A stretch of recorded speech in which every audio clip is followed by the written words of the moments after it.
Bonjour et bienvenue très chers enfants de Dieu, bienvenue dans cet épisode dans lequel nous tous, nous allons être éclairés par les révérends Serge Kabasele sur les mariages d'un sacrificateur après le départ de sa chère épouse.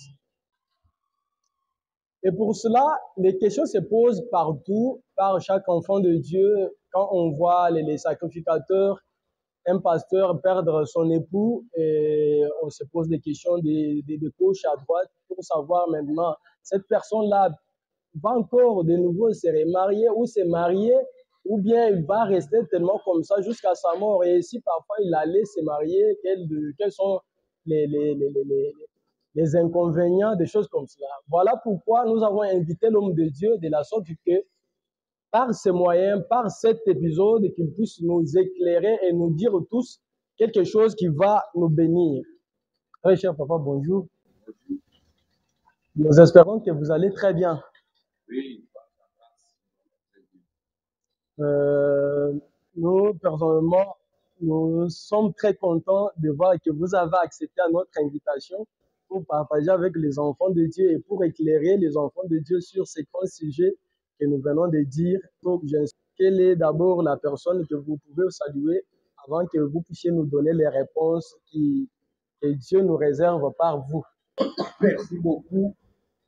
Et salut en passant mon très cher pasteur de Lyon, à son moyen,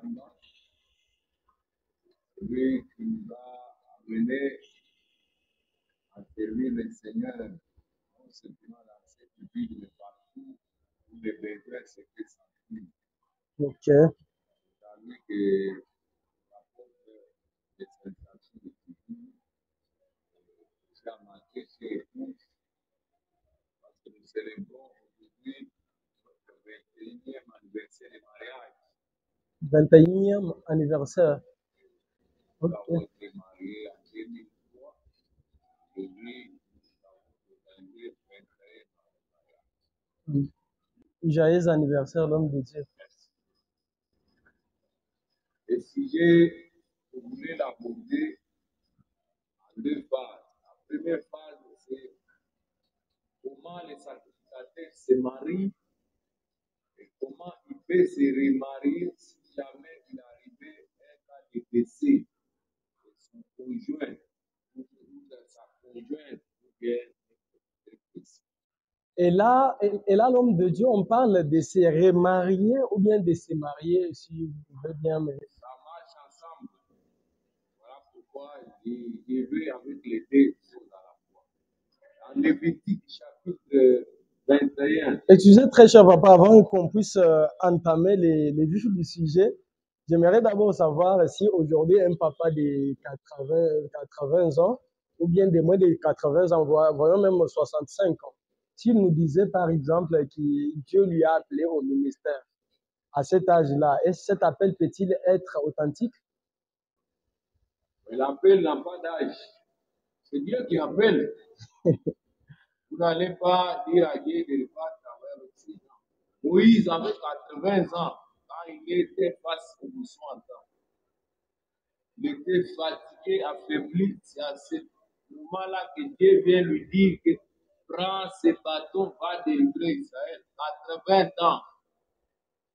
Ce n'est pas comme si nous pensons que l'appel ne peut venir Parfois, ça peut être parce que ces moments-là, quand même, ils pouvaient faire plus de 100 ans, des choses comme ça. Maintenant, à notre temps, ici, si quelqu'un a C'est vrai que l'appel n'a pas d'âge, c'est Dieu qui appelle. Ok, merci beaucoup, l'homme de Dieu. Alors, j'aimerais encore savoir, est-ce petit à cet âge-là, parce qu'on lui a appelé au ministère, c'est-à-dire il doit être sous un ministère et Dieu lui appelle au ministère. Alors, quand il est appelé à 80 ans ou bien à 60 ans, 65 ans, voire même 70 ans, est-ce qu'il peut se dire que non, Dieu m'a appelé, m'a dit de commencer aussi une église parce qu'à 80 ans, il lui reste quelques années pour vivre. Alors, est-ce peut-il dire que non, comme Dieu m'a appelé au ministère, je veux commencer l'église? Je dis bien que le patron en tout, c'est Dieu et Dieu est souverain. Dieu ne pose pas de questions à quelqu'un, ou personne ne peut poser la question à Dieu. combien d'années de travail. Jean-Baptiste, il n'a fait que 6 mois de travail. Aujourd'hui, son nom était parti dans le monde entier. Que 6 mois de Il travail. n'y a pas d'un délai précis. Dieu peut t'appeler pour faire le travail d'un jour et tu disparais. Matthias n'a fait qu'accomplir le chiffre 12, comme 12e apôtre, et il a disparu. En tout C'est cas, le Saint-Esprit qui avait opéré ce soir-là. vraiment, c'est trop profond, vraiment. À quel Alors, âge un serviteur de Dieu peut-il se marier s'il est appelé de Dieu? là où je disais ceci, il dit, si tu es appelé de Dieu, selon Saint Paul, il dit que chaque homme doit avoir sa femme pour éviter l'impudicité. Quand le mariage est institué, parce que nous sommes constitués de corps qui ont des sensibilités. Et Dieu nous a fait différents des sexes pour que nous puissions nous reproduire selon la volonté d'Adam et Ève de le faire par le sexe. Mais selon Dieu, la première volonté, c'était par la parole parlée. Et maintenant, à quel âge il peut se marier? Parce qu'on nous a toujours dit que frère Branham, parce qu'on nous a toujours dit que frère Branham, Il commence sa vie, il se marie.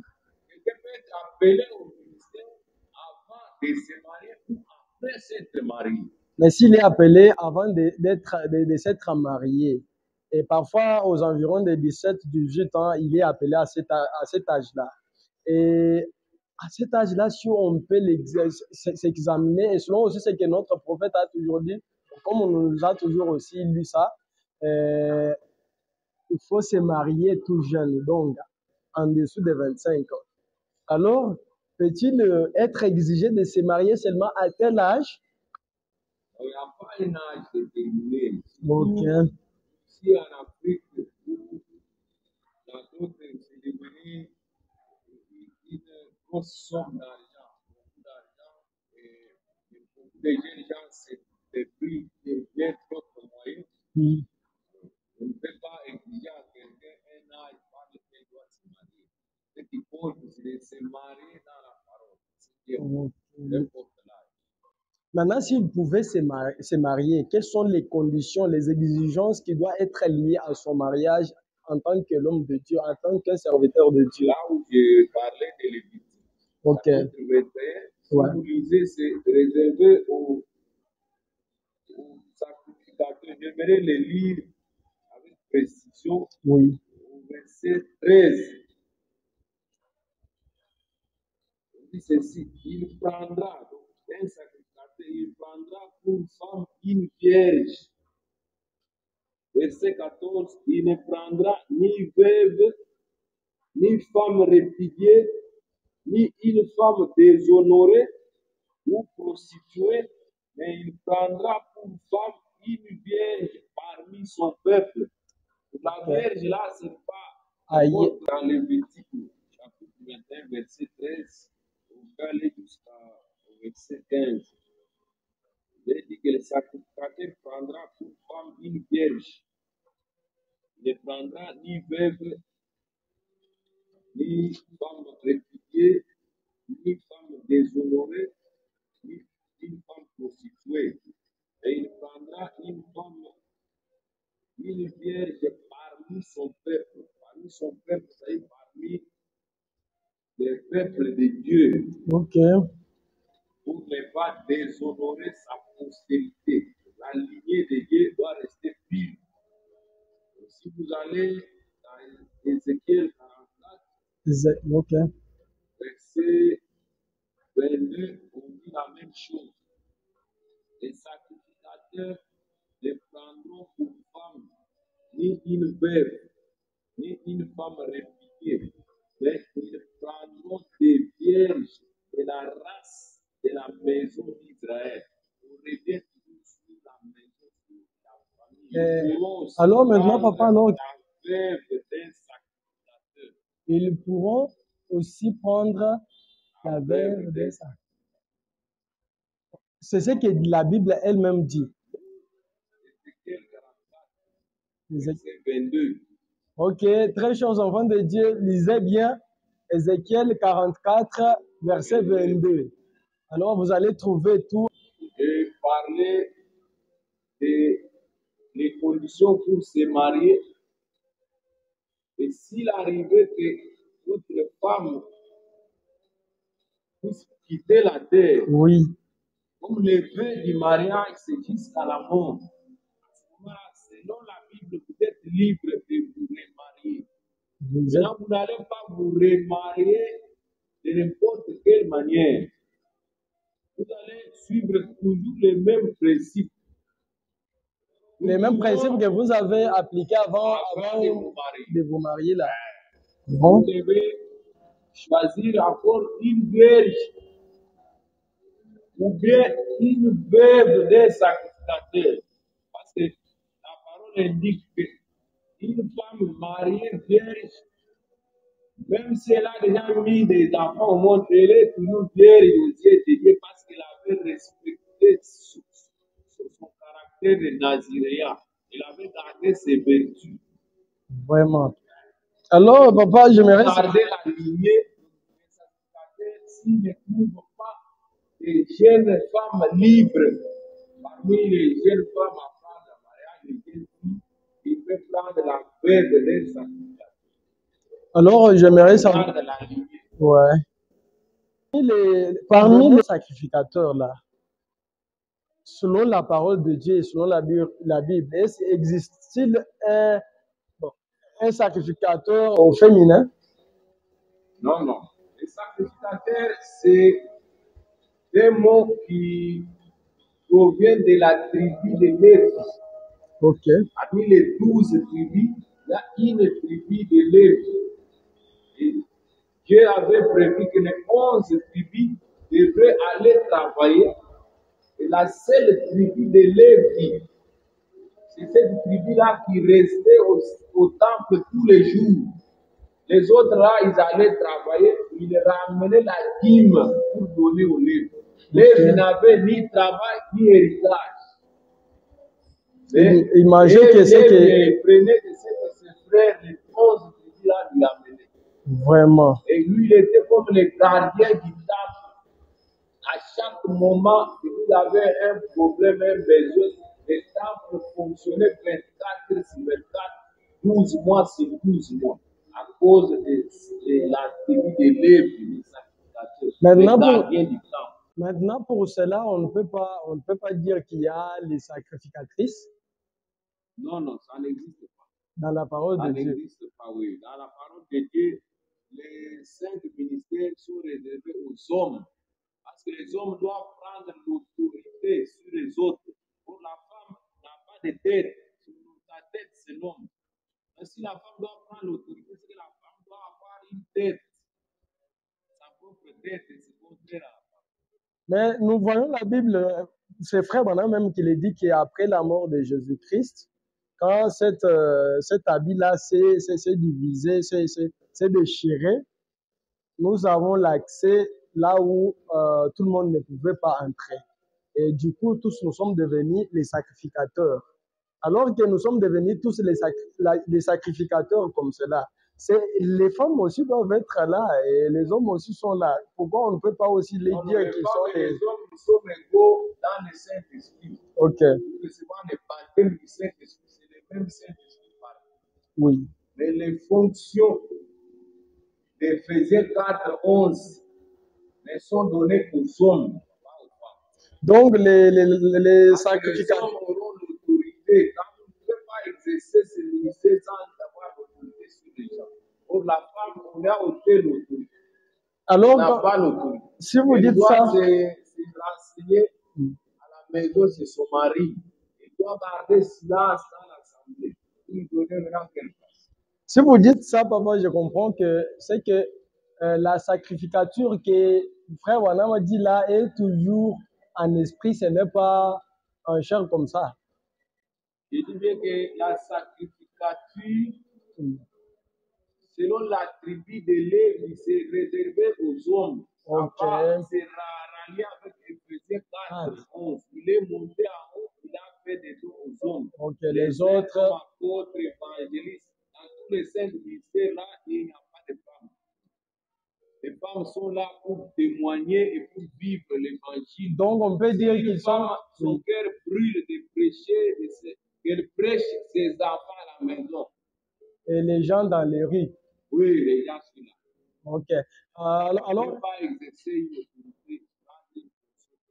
Je comprends déjà, papa, que vous avez déjà répondu à notre préoccupation, car le sujet, c'est que la vie ou le mariage d'un sacrificateur après le départ de son épouse.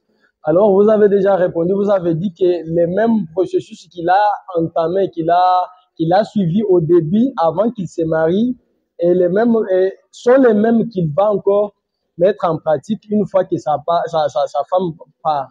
Il doit garder la lignée. Maintenant, une fois qu'une femme aussi, qui était femme d'un sacrificateur, une fois que son sacrificateur est déjà parti, alors qu'est-ce qu'il va faire? Il va rester comme ça, ou bien il peut aussi se marier? Et si elle va se marier, ça doit être toujours à un sacrificateur, ou bien elle peut se marier à n'importe qui? Non, cette femme, le mariage du côté des femmes, il n'y a pas d'exigence. Ok. La femme peut choisir le mari de son choix. Mais toi, sacrificateur, quand tu veux te marier, c'est toi qui fais entrer cette femme dans la lignée de sacrificateur. Moi, la femme qui te fait entrer dans la lignée de sacrificateur. En tout cas, vous les sacrificateurs. Une femme, je l'amène dans ma lignée. Moi, sacrificateur, la femme qui est liée, par exemple, quand Dieu appelle un homme de la femme, c'est ça. Mais quand l'homme est mort, la femme est libre de se marier. L'homme, quand sa femme meurt, il reste toujours dans les exigences. Vraiment. S'il peut être âgé, il ne peut pas trouver une femme de son âge. Donc, vous, les sacrificateurs, je comprends que vous allez aller puiser dans les veuves des sacrificateurs qui sont encore libres. Alors, papa, quel est votre conseil vis-à-vis de ces sacrificateurs, parfois, qui ont déjà perdu leurs épouses? Quel est votre conseil que vous pouvez leur lancer partout où ils se retrouvent? Le conseil que c'est pour la donner. Quand la femme meurt, choisissez une autre femme. Vous êtes libre. Dans les liens est coupé. Vous êtes totalement libre. William Branham, son épouse est mort. Il ne voulait plus se remarier. Et Dieu du ciel, qui voyait la charge qu'il avait, il a envoyé sa femme pour lui dire de se marier de nouveau. Ne bloquez pas la parole, n'inventez pas la route. Si vous trouvez que vous pouvez vous contenir comme Saint Paul et continuer à travailler, ce n'est pas bon. Mais avoir une charge de conduire les gens sans avoir une épouse à ses côtés, vous êtes en quelque sorte exposé. Ok. Il ne faut pas tomber dans un piège. C'est pour cela, pour ce que vous venez de défendre, papa, j'aimerais que si vous avez la disponibilité, vous me parlerez à très bientôt encore pour nous dire, surtout pour Pasteur Kayumbi qui vient de perdre son épouse et quelques autres grands hommes que vous connaissez, qui sont notre fierté, pour savoir s'il peut se remarier ou pas, des choses comme cela. Vous nous parlerez, pas maintenant, mais là, dans une autre... C'est la parole de Dieu impersonnelle, universelle. Ok. Très chers enfants de Dieu, vous avez tous écouté l'intervention. Ok, très chers hommes de Dieu et enfants de Dieu partout où vous êtes, vous avez tous compris l'intervention de notre papa, révérend Serge Kabassé depuis la République démocratique du Congo. Que Dieu vous bénisse richement partout où vous vous retrouvez. N'oubliez pas de partager avec les autres cette émission afin que tous nous soyons éclairés. N'oubliez pas de vous abonner sur nos réseaux sociaux, sur nos sites. Nous savons qu'ensemble, nous allons aller très loin et nous allons tous partager le message. C'est votre Prince Kabangu, frère Prince de la République démocratique du Congo. Et que Dieu vous bénisse richement.